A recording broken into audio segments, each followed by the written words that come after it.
আমার ছেলে ইংলিশ ভার্সনে পড়তো, পড়াশোনা করতো, ক্লাসে ফার্স্ট ছিল। এই ছেলের খুব স্বপ্ন ছিল প্লেন চালাবে, কিন্তু স্বপ্ন বড় হয় আর সত্যি হবে। বাসায় এখন শুধু প্লেন প্লেন বলে, কিন্তু আর উড়াতে পারবে না। ওর স্বপ্ন ছিল ও পাইলট হবে। এই কারণে ওকে ইংলিশ ভার্সনে পড়াচ্ছিলাম। সব জীবনটা আমার পুরো তছনছ করে দিল।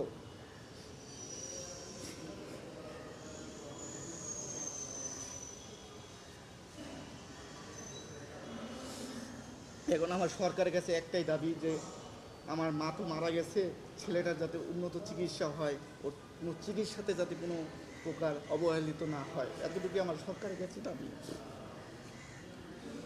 যাতে কোনো চিকিৎসার খাতে ও পিছিয়ে না পড়ে। ওকে, থ্যাংক ইউ, থ্যাংক ইউ।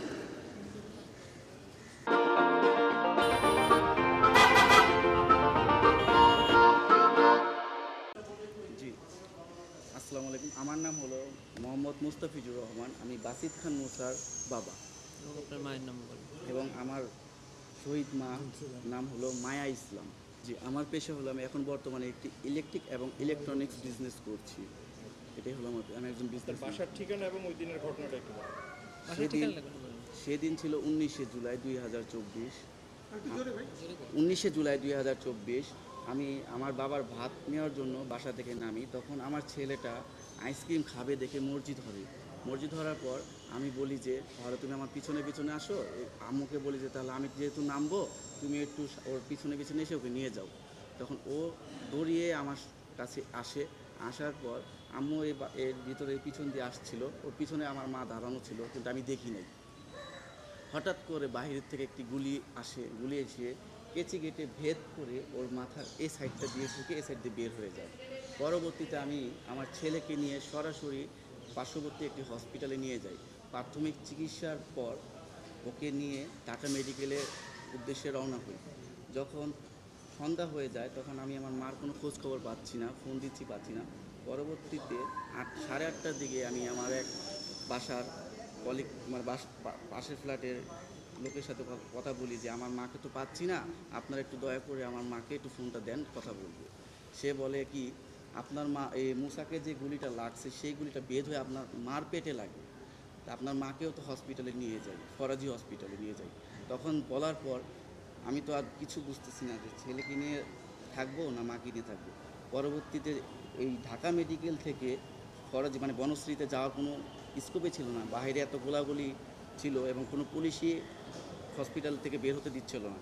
পরবর্তীতে আমার এক আত্মীয়কে ফোন দিয়ে বলি যে আপনি দয়া করে আমার মাকে একটু হসপিটাল থেকে রিসিভ করেন, যাতে সে দেখতে পারেন। তার পাশে কেউ ছিল না।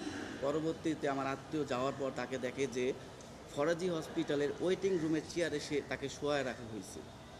পরে আমরা অনেক চেষ্টা করি, সেদিনকার রাতেও আর হসপিটালে আনতে পারি না। পরবর্তীতে আমার বাবাকে 11টার পর মানে রামপুরা বনশ্রী ফরাজি হসপিটালে পাঠাই ঢাকা মেডিকেল থেকে। পাঠানোর পর আমার বাবাকে বলি যে যেভাবে হোক তুমি নিয়ে আসো। যখন তারা আনতে পারে নাই, সে বলছে যে আজকে রাতটা আপাতত হসপিটালে কাটাই, সকালে আমরা এসে পড়বো ঢাকা মেডিকেলে। পরবর্তীতে আমার বাবা বলছে যে পাচ্ছি না। পরে আমি ঢাকা মেডিকেল থেকে একটি অ্যাম্বুলেন্স পাঠাই যে আমার মাকে নিয়ে আসার জন্য। আমার মাকে নিয়ে আসার রাস্তার ভিতরে আমার মা মারা যায়। আর হ্যাঁ, আমার ছেলে আপাতত মানে খাওয়া দাওয়া এনজি টিউব দিয়ে করছে, ও মুখে কিছু খেতে পারে না এবং ওর ডান সাইডটা আপাতত প্যারালাইজ আছে। এই সাইডটা উন্নত চিকিৎসার মাধ্যমে ঠিক হওয়া সম্ভব, যেটা আমাদের হয়তো বাংলাদেশে খুব কমই আছে। যেহেতু ওর শুরু থেকে শেষ পর্যন্ত চিকিৎসা এখন সিঙ্গাপুরে হচ্ছে, তাই সিঙ্গাপুরের ডক্টর বলছে ঠিক হবে, কিন্তু এটা অনেক সময় লাগবে। হ্যাঁ, আর ওর এই মাথার এই সাইডে খুলি নাই, এটা হলো আলাদা আর্টিফিশিয়াল স্কাল্প লাগানো। এখন ওর ডান সাইডটা আপাতত প্যারালাইজ আছে, নড়াচড়া করতে পারে না, কিন্তু ও কথা বুঝতে পারে, শুধু বলতে পারে না, হাঁটাচলা করতে পারে না, স্বাভাবিক খাবার খেতে পারে না। আদালতের কাছে যে যারা আমার মাকে হত্যা করেছে এবং আমার ছেলের এই অসুস্থতার জন্য যারা দায়ী, তাদের কঠোর একটি শাস্তি হোক, সেটাই আমি আদালতের কাছে চেয়েছি। জি, আমার একটাই ছিল। জি। জি। ছেলেকে নিয়ে আপনার কি স্বপ্ন ছিল আর কিভাবে সেটা ভঙ্গ হলো? মানে আমার ছেলে মানে আমার ছেলে ইংলিশ ভার্সনে পড়তো, পড়াশোনা করতো, ক্লাসে ফার্স্ট ছিল এই ছেলে। ছেলের খুব স্বপ্ন ছিল প্লেন চালাবে, কিন্তু স্বপ্ন বড় হয় আর সত্যি হবে। বাসায় এখন শুধু প্লেন প্লেন বলে, কিন্তু আর উড়াতে পারবে না। ওর স্বপ্ন ছিল ও পাইলট হবে। এই কারণে ওকে ইংলিশ ভার্সনে পড়াচ্ছিলাম। সব জীবনটা আমার পুরো তছনছ করে দিল।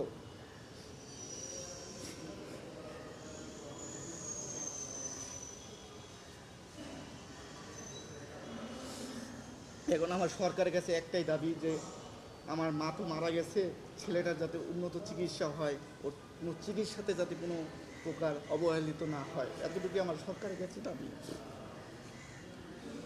যাতে কোনো চিকিৎসার খাতে ও পিছিয়ে না পড়ে। ওকে, থ্যাংক ইউ।